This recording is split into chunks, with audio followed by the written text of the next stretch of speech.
Olá, estamos começando o Farofa Crítica Aperitivo, o primeiro deste ano de 2020. E nesse primeiro bate-papo nosso, eu queria comentar um pouquinho sobre as notícias aí, ou a informação que está aí tomando certo peso nas redes sociais, particularmente no fim de semana, no sábado e domingo passados, a respeito aí do relacionamento aí do presidente Jair Bolsonaro com a sua esposa, a Michele Bolsonaro. Né? Uma reportagem da revista Isto É, ela dá conta de que a Michele Bolsonaro estaria tendo um caso extraconjugal com o ex-ministro Osmar Terra e que a demissão desse ministro, né, feito pelo Bolsonaro, foi motivada por ciúmes. E aí, né, essa matéria faz uma série de ilações, né, vai colocando momentos aí que a primeira-dama Michele Bolsonaro não esteve presente junto com o presidente, com seu marido, né, em uns eventos públicos, até eventos aí da vida familiar, Natal e tudo isso. E também, né, a presença dela constante aí em outros eventos aí com Osmar Terra. Então, essa a partir dessas inferências que essa matéria da revista Isto é que aponta que, então, que haveria um caso extraconjugal dos dois e que o Bolsonaro, motivado por ciúme, demitiu então Osmar Terra do Ministério da Cidadania. Essa matéria da Isto acabou sendo repercutida em vários outros portais, né, particularmente portais aí até de cunho progressista, e a notícia, a informação acabou motivando aí o Trend Topics, né, no Twitter, Bolsonaro corno, Bolsonaro chifrudo e tudo isso. Eu não vou entrar aqui numa discussão a respeito, primeiro, da relevância dessa informação, né?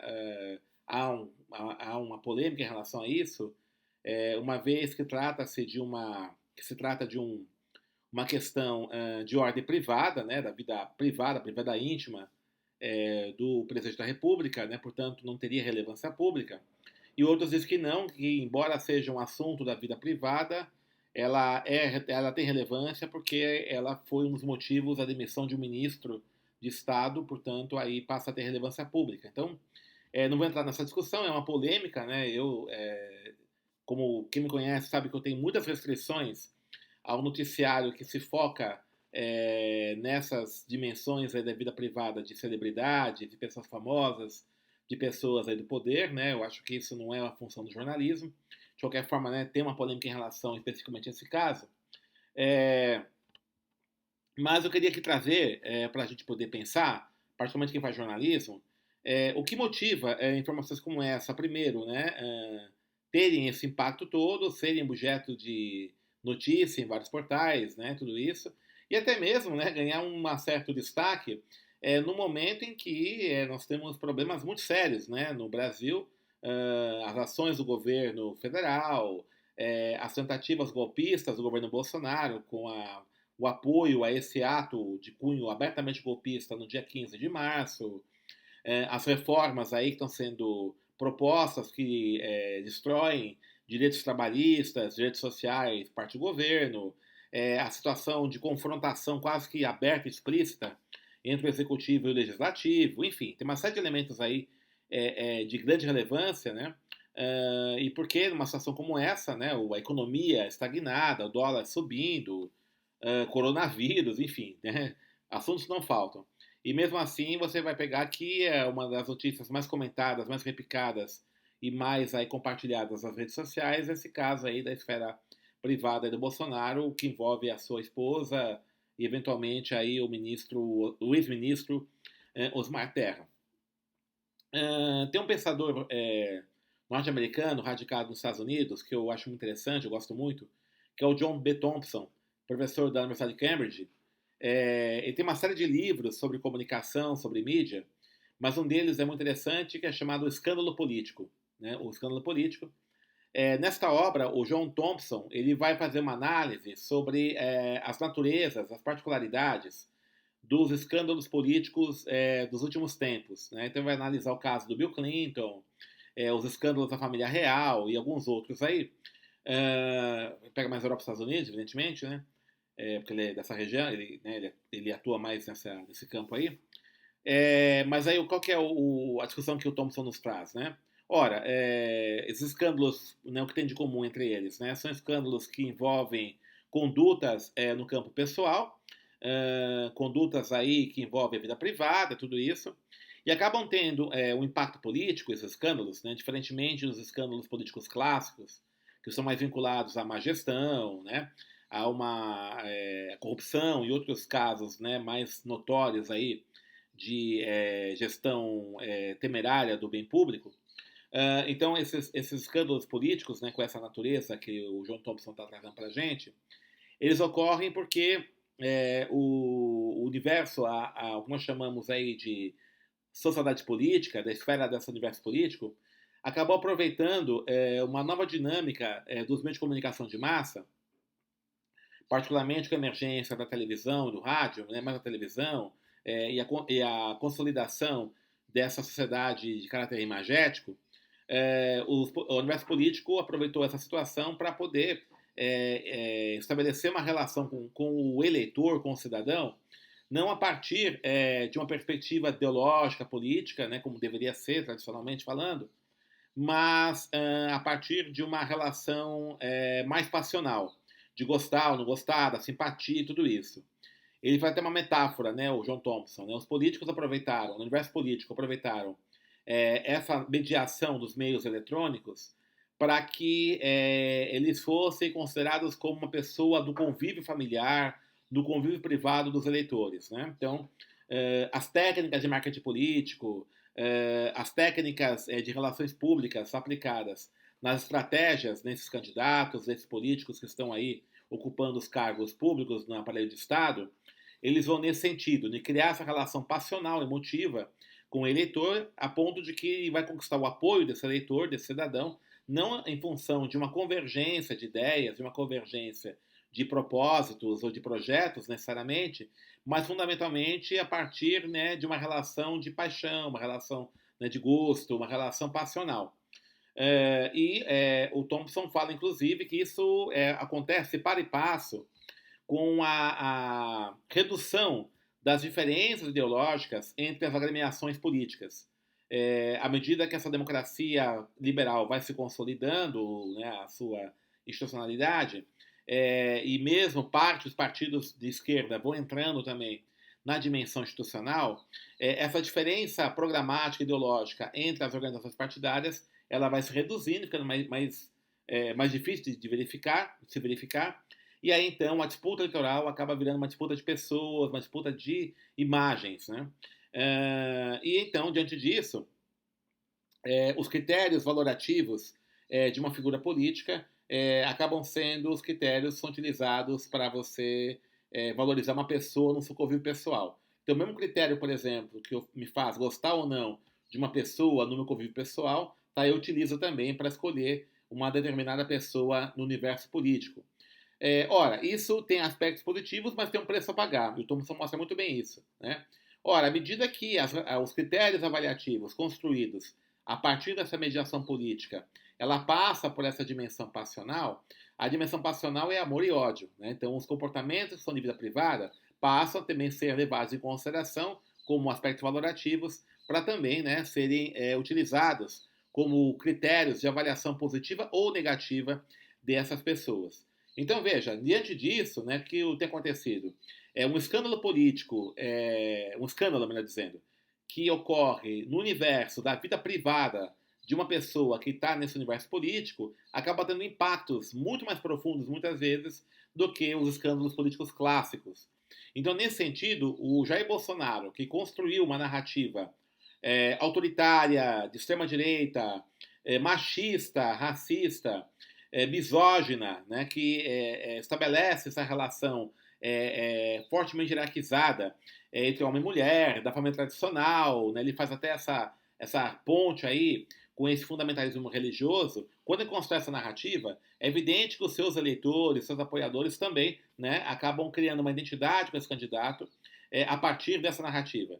E diante disso, quando ocorre uma situação como essa, uma ilação uma situação como essa de uma possível traição da sua esposa, tá? Não tem como ele reagir a não ser com indignação. Ele poderia dizer o seguinte: não, isso é uma vida privada, isso é uma coisa que compete apenas a mim e a minha esposa resolver, isso não pode ser utilizado como referência para um debate político e repudiar esse tipo de coisa. Mas não, ele vai ter que rejeitar, né, a acusação dizer que ele não é chifrudo, não é corno, porque são exatamente esses valores que estão presentes nessa narrativa de extrema-direita, machista, misógina, no qual ele construiu o seu elo de ligação, seu elo identitário com o seu universo de apoio.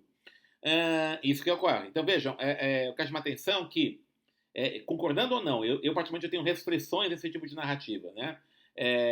Com esse tipo de notícia, ela é produto da própria estratégia dos candidatos, da política, né, no mundo contemporâneo, em aproveitar, né, essa sociedade imagética para construir essas pontes, essas relações identitárias com os seus cidadãos, com a sociedade, a partir desse tipo de comportamento pessoal. Então, ele está sofrendo aí a consequência de uma sociabilidade construída no qual ele foi beneficiário dela nas eleições e tem sido beneficiário dela em algumas narrativas. Né? Quando ele vai, por exemplo, faz lives cortando a barba, cortando o cabelo, faz lives, né, para o público falando do quintal da sua casa, quando ele usa termos chulos, né, termos aí grosseiros e tal, para mostrar-se popular, para mostrar-se como uma pessoa que faz parte desse universo, do povo, etc., querendo criar essa relação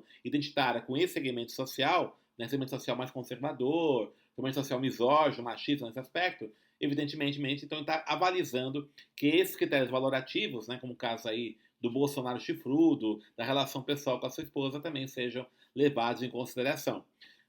Isso eu queria chamar atenção para esse tipo de situação. O que nós temos aí observado, né, que isso faz parte de uma grande transformação na sociedade, né, isso é uma coisa muito complicada, no qual o debate político está sendo colocado de lado, em escanteio. Então é muito preocupante, por exemplo, que o eventual desgaste, né, um elemento que possa desgastar a imagem do Bolsonaro seja situações como essa. Tá? Isso é muito grave, porque você está, na verdade, retirando o debate político. E aí é muito interessante, a gente pegando a estratégia das classes dominantes brasileiras, da grande burguesia nacional, da burguesia transnacional e expressa pela mídia hegemônica, é justamente fortalecer uma crítica à personalidade, aos comportamentos pessoais do presidente Jair Bolsonaro, mas dissociando do seu programa político. Então, os projetos políticos do Bolsonaro, os projetos políticos do Paulo Guedes, né, do seu ministro da Economia, de desregulamentação, de privatização, de submissão aos interesses dos Estados Unidos, de desmonte do Estado brasileiro, isso é preservado, né, isso mantém-se. Né, o que se vai centrar as críticas é a figura da pessoa do Bolsonaro, né, o comportamento pessoal, pintando-o como desequilibrado, como uma pessoa que não tem condições de gerenciar o país, mas, né, o problema não é só o projeto de governo, mas sim a pessoa, seus comportamentos, seus arroubos que ele constantemente sinaliza. Eu entendo que, para o campo progressista, centrar-se nesse tipo de crítica à pessoa do Bolsonaro, entrar nesse campo narrativo, pode ser uma grande armadilha, porque indiretamente nós estamos deixando de lado, estamos avalizando por tabela esse modelo econômico que, em última instância, dá sustentação ao governo Bolsonaro. Então, com essa ideia, com esse tipo de postura, o campo progressista pode gerar, né, pode apontar, né, para o campo conservador uma saída de se manter o projeto neoliberal, manter seu projeto de destruição do Estado brasileiro, manter seu projeto de destruição da estrutura de direitos sociais, civis e trabalhistas brasileiros, mas com outra pessoa. Ou quem? Talvez, né, com o Rodrigo Maia, talvez, né, com o vice Mourão, né, ou talvez com Dória numa futura eleição. Né, quer dizer, o problema não é o projeto em si, mas a pessoa que coordena. E aí, né, é fato que o problema do governo Bolsonaro não é a pessoa do Bolsonaro apenas, mas sim toda essa mudança, essa destruição social, né, as consequências desse projeto que tem causado na periferia. Então essa é uma questão que eu queria trazer nesse primeiro Farofa Crítica de 2020. Uma segunda coisa, né, mais um outro assunto que eu queria destacar e prometo retomar em outro momento, é que este ano nós teremos eleições municipais, no qual serão eleitos aí prefeitos e vereadores em vários municípios brasileiros. Quero chamar a atenção para a articulação de organizações do movimento negro que estão buscando articular uma intervenção mais incisiva de jovens negros, de jovens negras, de homens negros, mulheres negras nestas eleições. Primeiramente, nós estamos observando, né, um número muito grande de negras e negros que estão postulando as candidaturas tanto a cargos majoritários como a cargos proporcionais em várias cidades. Isso é muito positivo. Disputando inclusive convenções, indicações, né, para ocuparem, né, essa função importante que são os cargos aí, as candidaturas, né, aos cargos majoritários e proporcionais. E também, né, que esses pleitos, né, essas reivindicações de candidatura, essas disputas, não ocorrem a partir de iniciativas individuais. Né? Existe um acúmulo aí do movimento negro, e isso tem sido demonstrado na construção de articulações muito importantes, né, no movimento negro. Quero destacar aqui a construção da Plataforma Preta, que é uma iniciativa de organizações como a Nova Frente Negra Brasileira, a Rede Quilombação, a Frente Favela Brasil, o Movimento Periferia no Centro, e agora parece que o Educafro, né, e além de outras organizações que têm se juntado a essa iniciativa, de construir uma articulação de candidatos, entidades negras e negros, para ter uma intervenção organizada nessas eleições.